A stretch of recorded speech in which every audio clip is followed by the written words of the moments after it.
Now we are going to take up the topic that is the electrochemical cell, right? As you already know that electrochemistry is a branch which just deals with the conversion of electric energy into chemical energy, and simultaneously we can have the chemical energy into electric energy, right? So we need a device in which this kind of electrochemical change can be carried out, and that is the electrochemical cell, right? So that means electrochemical cell is actually a device in which electrochemical change can occur, right? So depending upon how the arrangement is there, electrochemical cells are basically of two types, right? One is an electrolytic cell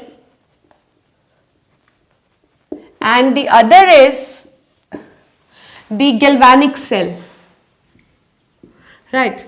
So first of all, you should know that in these cells which kind of conversion occur, right? So in electrolytic cell, electric energy is converted into the chemical energy.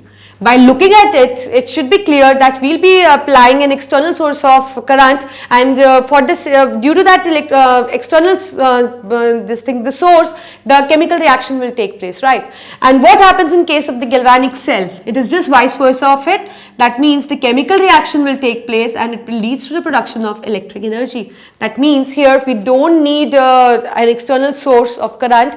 Automatically the chemical reaction will occur and they will just produce the current, right? So just see how it produced.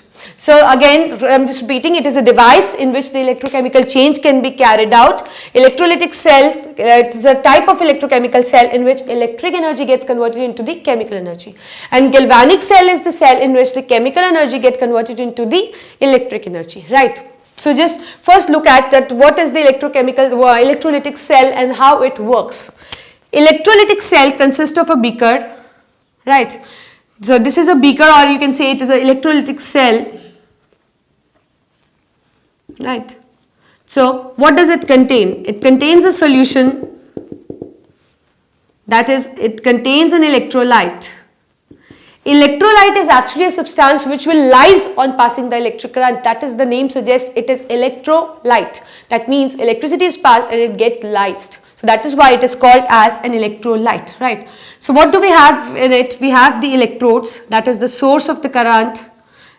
You can say these electrodes will actually pass the current into the solution. These are called as electrodes. They are mostly form of graphite, that is the form of carbon mostly. And they are connected by means of wire to the battery. When I indicate two lines, it specifies the battery, right? The bigger line corresponds to the positive terminal and the smaller lines corresponds to the negative terminal, right?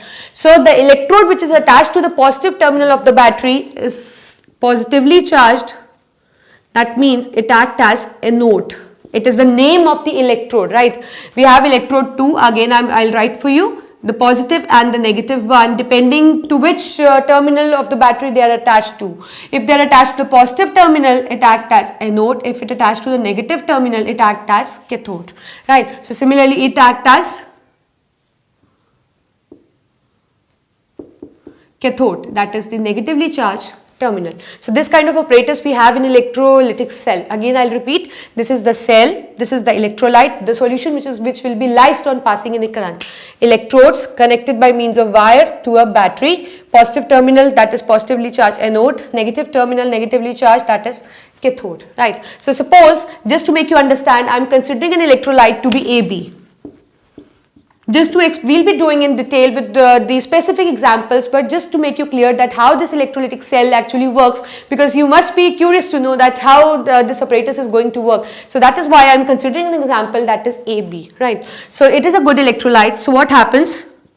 When the current is switched on, I will put a key also. So when we will switch on this current, that means circuit gets completed and the current flows through the electrode into the electrolyte, and this electrolyte gets dissociated. Like this, right? That means this form positively charged ion and this form negatively charged ion. Now, what will be the fate of these ions? This positively charged ion will move to the electrode of the negatively charged electrode. That is you know that the opposite charge attract each other, right? So that means the oppositely charged ion will obviously go to the electrode which will carry the opposite charge. That means it will go to a negatively charged electrode, that is the cathode. and this negatively charged ion will go to the positively charged electrode, that is the opposite one, that is the anode, right. So they will move to, you can say we have AB here, right, A positive, B negative, this positive will move to this side and B will move to this side. So this reaction, or you can say the process doesn't end here. On moving to cathode and anode, they perform certain reaction, they get a change in themselves. So just see what kind of change happens when they move. So what happens at cathode? So what kind of reaction occur at cathode? When this A positive, as you can see, move to cathode, that means this is positively charged ion, that means it has lost its electron. And how many electrons? It is equal to the number of charge it possesses. So as you can see, there is only one positive charge, that means it has lost one electron. So here it will just gain its electron back which it has lost earlier. So that means because it has lost one electron, so it will gain one electron and will turn from ion to atom. So this is actually a gain of electron, that is the reduction. So reduction occur at cathode, right. So what happens in this thing anode now? So what kind of reaction happens at anode?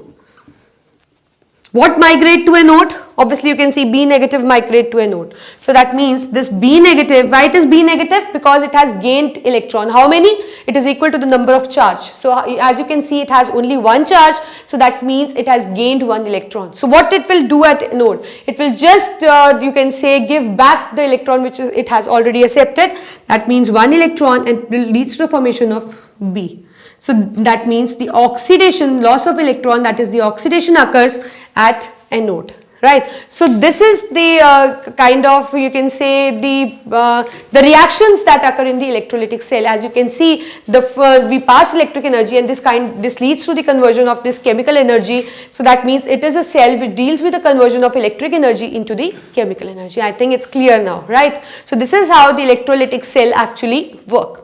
Now let us concentrate on this galvanic cell. As I told you, it is a cell which works in opposite manner to the electrolytic cell. That means it converts the chemical energy into the electric energy. It was converting electrical into chemical, it will be converting chemical into electrical. That means we don't have to use any battery or cell in this case, because it will produce the current at the cost of chemical reactions occurring in it. So just see that what is the apparatus used in the galvanic cell. It consists of two beakers, right. It contains the electrolyte and even it contains the electrolyte. Suppose I am taking an example of zinc copper galvanic cell. So this is zinc rod and the electrolyte we are using is 1 molar ZnSO4 solution, right. So similarly here we are taking copper rod dipped in 1 molar copper sulfate solution. So this is how, but they are not present separately, they are connected with each other by means of a metallic wire, right. As we know that it is going to produce the electric energy, that means we need an instrument which can just show that the electric energy is produced. So that is why we have put galvanometer here, right. Do you know what is galvanometer? You must be thinking that ammeter is a device which is used to measure the electric current, but in this case I am using the galvanometer. So what is the difference between the galvanometer and the ammeter? Ammeter is an instrument used to measure a high amount of current, and galvanometer is an instrument which can even measure a very small magnitude of current as well also. So that means in order to just find this minute amount of current which is generated as a cost of chemical energy or a chemical reaction, we need a galvanometer because it is sensitive, very sensitive, and it can even show the deflection on the production of the small amount of current, right. So that is why I am using the galvanometer here, and I have just used the key also, right. So this is the apparatus. It is not all done. We have a you can say a different, you will get to see a different thing in it. These two solutions are also connected with each other by means of this tube, U-shaped tube, and this is called as salt bridge. It is actually connecting the solutions and the solutions. That means it is just completing the circuit. As you can see, the external circuit is connected by means of wire. It is also connecting the the solution, and it do serve as a important use, that it makes the solution electrically neutral and just keeps the cell performing its function. But how, we'll be taking up later. So for this moment, because we just need to differentiate between them, that what kind of structures they possess, we'll be discussing the functions later, but for this moment just go through this figure, right? So again I'm repeating, there is two cells, one cell containing zinc rod in ZnSO4 1 molar solution, other copper rod in CuSO4 solution. Solutions connected by means of U-shaped tube, that is the salt bridge, which carries the inert electrolyte. Function we'll be discussing later, right? So first be thorough with this figure. And this is the wire, and this is the galvanometer, right? And it is the key. So this is the, you can say, apparatus which is used in the galvanic cell, right? Now, as we saw that what kind of reactions occur in this, we'll be seeing just, we'll have a look here also, not in detail, because we'll be doing detail after completing these kind of cells. But for this moment, I want to tell you that you must be curious to know that what kind of reaction occur, like if the reaction occur in this is this, and what kind of reaction occur in this, right? So what happens? Out of this zinc and copper, the one which has the more power to get oxidized will get oxidized. That we decide on the basis of the value of the electrode potential. Now you must be thinking, what is electrode potential?